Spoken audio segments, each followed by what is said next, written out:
সবাইকে শীতের শুভেচ্ছা জানিয়ে শুরু করছি আজকে সবুজের গল্প কথা। আজকে সবুজের বিষয় হলো শীতের জবা। শীতের জবা এই কথাটা প্রথমে একটু ক্লিয়ার করে নিই। আমরা গরমের শুরু থেকে শীতের আগে অবধি গাছ ঝেপে যে লাল, হলুদ, সাদা, গোলাপি জবা বাড়ির যে কোনো কোণে, রাস্তার ধারে, বাড়ির ছাদে, পুকুরের পাশে সব জায়গাতে গাছ ভরে ফুটে থাকতে দেখি, সেগুলোই কিন্তু দেশি জবা। এই দেশি জবা গাছ কিন্তু শীতে প্রায় ডরম্যান্সি পিরিয়ডে চলে যায়, সেটা গাছ দেখলে বোঝা যায়। গাছ যদি বা ভালো থাকে, ফুলের সংখ্যা কিন্তু দু একটা হাতে গোনা বললেই হয়। কিন্তু এই সময় আবার বেশ কিছু জবা গাছ একদম সবুজ ঝকঝকে চেহারা নিয়ে ফুলে ভরে ওঠে, তাদেরই কিন্তু বলছি শীতের জবা। এদের মধ্যে পুনে, ব্যাঙ্গালোর, অস্ট্রেলিয়া, আবার এখন এদের মধ্যে ক্রস পলিনেশন করে মানে রিসার্চ করে নানা রং বেরঙের জবা তৈরি হচ্ছে। এই জবাদের রূপ দেখলে কিন্তু মানে চেহারা দেখলে তাক লেগে যাওয়ার মতো। বছরের অন্য সময় এরা ফুটলেও এই শীতের ঠান্ডা আবহাওয়াতে এরা ঝলমলিয়ে ওঠে। তাই জন্যেই এদেরকে বলছি শীতের জবা। মানে নার্সারিতে গেলেই নানান ধরনের জবা এই সময় কিন্তু সংগ্রহ করতে পারবে। শীতের অন্যান্য মরশুমি ফুলের সঙ্গে সঙ্গে এরাও কিন্তু বাগান দারুণ সুন্দরভাবে আলো করে থাকে। শীতের চন্দ্রমল্লিকার সঙ্গে এই জবাটা কেমন মিলেমিশে এক হয়ে গেছে, এটাকে মনে হচ্ছে শীতেরই ফুল। এই জবাগুলো শীত ছাড়া অন্য সময় যে হয় না এমন কিন্তু নয়, কিন্তু কড়া রোদ এটা একদম সহ্য করতে পারে না।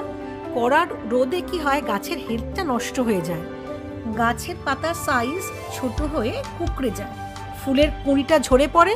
আর যদি বা ফুল ফোটে, ফুলের যে এই যে শীতে একটা খুব উজ্জ্বল রঙের জবা দেখতে পাওয়া যায়, সেই ফুলের ঔজ্জ্বল্যটা কিন্তু একদম নষ্ট হয়ে যায়। এরা ঠান্ডা নরম রোদ পছন্দ করে, তাই শীতেই এরা ফুলে একদম গাছে ঝলমলিয়ে ওঠে। এই শীতের জবাগুলোর একটা বিশেষত্ব হচ্ছে সাইজে এরা কিন্তু বেশ বড় হয়। আর এদের মধ্যে অনেকেই গাছে 2 থেকে 3 দিন থাকতে পারে। এই যে ফুল দুটো দেখা যাচ্ছে, তার মধ্যে ওপরের ফুলটা কিন্তু 2 দিন হয়ে গেছে। এই যে ওপরের যে ফুলটা সেটা আগে ফুটেছে 2 দিন আগে, আর নিচের ফুলটা মানে টাটকা ফোটা ফুল, যার জন্য এটা এখনো পুরো খোলেনি। এটা এত বড় সাইজে হয়, এটাই একটা ঝুড়ির মতো, এর মধ্যে করে ফুল অন্য ফুল তুলে নিয়ে যাওয়া যায়, এতটাই এরা সাইজে বড়। এরা 2-3 দিন থাকে, তার কারণ এদের পাপড়িটা ভীষণ মোটা, যার জন্যে এরা 3 দিন থাকতে পারে। এই শীতে আমার দেশি জবা গাছগুলো ঝিমিয়ে গেলেও এই লাল জবাগুলো দেখো কিভাবে বাগান আলো করে আছে। আমার এই জাতের গাছগুলো দেখছি বেশ লম্বা হয়েছে আর ঝোপালো হয়েছে, আর এবারের শীতে একদম গাছ ভরে ফুল দিচ্ছে। একটা জিনিস লক্ষ্য করো, যেখানে দেশি জবা গাছ এই সময় ঝিমিয়ে যাচ্ছে, আর এদের পাতার সবুজ রং কতটা উজ্জ্বল ঝকঝকে, কতটা হেলদি এখন এদের গাছগুলোর পাতাগুলো। আমার এই গাছগুলো শীত ছাড়া যে ফুল দেয়নি এমন বলবো না, কিন্তু এরকম ঝলমলে চেহারা বছরের অন্য সময় কিন্তু এদের ছিল না। আর একটু লক্ষ্য করো, ফুলের ভেতরে কি সুন্দর সাদা রঙের একটা ছিটে রয়েছে, রশ্মির মতন সাদা রশ্মি যেন ভেতর থেকে বেরিয়ে আসছে। এটা কিন্তু কখনোই গরমকালে দেখা যায়নি। মানে এদের ঝলমলে রূপ এই শীতের ঠান্ডাতেই খোলে। এবার বলবো এই জবার যত্নের কথা। সারা বছর সব জবা গাছের যা যত্ন করি তা তো এদের করবই, কিন্তু যেহেতু শীতে এরা গাছ ভরে ফুল দেবে, তাই এই সময় টবের মাটিতে একটা মিক্সড সার দেব। সেটা হলো টব প্রতি 2 চামচ করে ভার্মি কম্পোস্ট, 2 চামচ হাড় গুঁড়ো, 2 চামচ শিংকুচি, 2 চামচ নিমখোল আর 1/2 চামচ পটাশ। আর এর মধ্যে 15 দিন অন্তর শীতের অন্য সব গাছে যেমন সর্ষের খোল পচা আর ডিএপি মেশানো জল দিয়ে থাকি, সেটা কিন্তু দিয়ে যাব।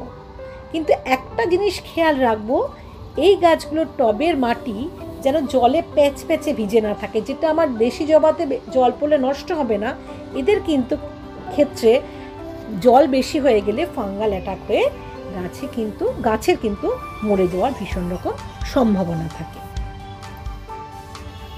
এখানে যে জবা ফুল দেখছো, এই হলুদ আর এই যে গোলাপি, এর দুটোর একটাও কিন্তু টাটকা ফুলের ছবি নয়। এটা আগের দিনের ফুল, পরের দিন রয়েছে, সেটা আমি সকালবেলা তুলছি, কিন্তু কেউ বলবে না এটা আগের দিনের ফোটা ফুল। এখানেও লক্ষ্য করো, এই যে 4টে ফুল ফুটে আছে, এর সামনের যে দুটো, এই ফুলটা সবচেয়ে ওপরে, সেটা 3 দিন আগের। এই দুটো ফুল টাটকা ফুল। আর বাঁদিকে যে ফুলটা দেখাবো আসছে, এই যে বাঁদিকে ফুলটা রয়েছে, সেটা 1 দিন আগে। গাছটার একটু রোগ আছে, যে পাতাটা দেখলেই বোঝা যাচ্ছে, কিন্তু তা সত্ত্বেও গাছটা কিভাবে ফুলে ভরে রয়েছে এবং ফুলগুলো কত টাটকা ফুল, ফুলের রঙগুলো কত উজ্জ্বল সুন্দর, সেটা দেখলেই বোঝা যাচ্ছে। এটা কে বলবে এটা আগের দিনের ফোটা ফুল?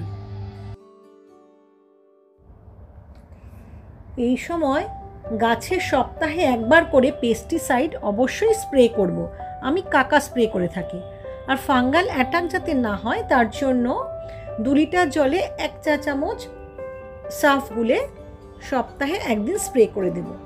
এইভাবে যত্ন নিলে কিন্তু সারা শীত ধরে এরা ফুলে ভরে থাকবে। তবে একটা কথা, এই সময় কিন্তু গাছকে ঝোপালো করব এই ভেবে মাথা পিঞ্চ কখনোই করা যাবে না, তাতে কিন্তু গাছের হেড ভীষণ রকম খারাপ হয়ে যাবে। সকলের বাগানে শীতের চিরকালীন গাঁদার সাথে জবাও বাগান আলো করে থাকুক। আজ আমি চলি, আবার আসবো আর একদিন অন্য কোনো সবুজের গল্প গাঁথা নিয়ে।